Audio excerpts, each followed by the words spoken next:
Және осы жүректі тазартудың жолдарының жолдары тіл, көз, құлақ. Құлақ. Қара.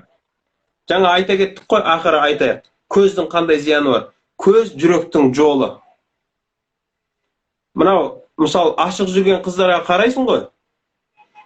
Осыны айтады. Әр қарағаның, бірінші рет қарағаның енді адам ретінде кім екенін көру үшін жаңағы. Ол өзің үшін дейді да.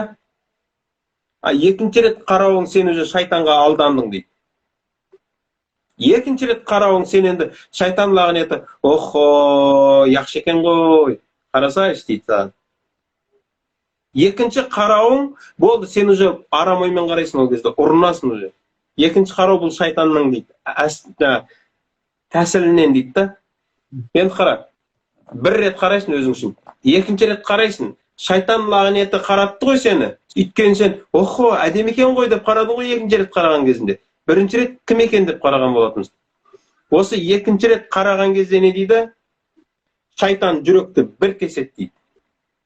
Харамға бір рет қарау, мен ана адамды харам деп жатқан жоқпын, бұл әйелдер дұрыс түсінсін. Әйелдер харам емес, ашық жүру харам, қарау харам. Еркектерге де әйелдің ашық жеріне қарау харам. Енді ойлады ана ашық жерін көрсетіп, оны инстаграмға салып, басқа жаққа салып, ашық денесімен пайдасы жоқ. Еркектерге мақтанып жүрген әйелдерге қалай обал деймді, оларға ше, обал ғой, обал оларға ше, қандай өкінішті. Енді жарайды, біреу сенің сол жерден көрген адамдар Каспий Голдыңа ақша салып, бір өзгеріс болып жатса мейлді. Түк пайда жоқ қой оларға келіп кетер, бірақ былай да жырбың етіп суретке түсіп тұрған әйелдерге қалай аянышты, қандай өкінішті деймді. Өйткені оларға қарау харам ғой, маған оларға қарау харам, өзінің күйеуінен басқаларға да. Енді қара, сол әйелдер қандай күнә алады осы жерден ақ түсіне берсін. Еркектер олардың денесіне қарайды ғой.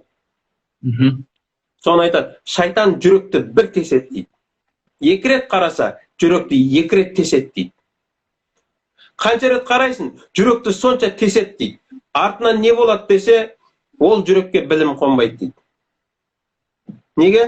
Өйткені өзің ойла, жүрек шелектің астын 10 рет тесті, оған су құйсаң не болады? Түсіп кете береді ғой жаңағы. Сол сияқты жаңағы анау 100 тесігі бар жүрек дейді да, оған білім, мейірім деген нәрсе қонбайды оған. Неге? Өйткені ода тесіктер көп қой, ол тесіктен анау ағып кете береді. Сол үшін біздің жігіттер уағыз тыңдайды, кейін зор айтты дейді. Не айтты десең, вообще түсінген жоқпын дейді, бірақ зор айтты дейді да. Осы көздің бәлесі осы бізді өлтіретін.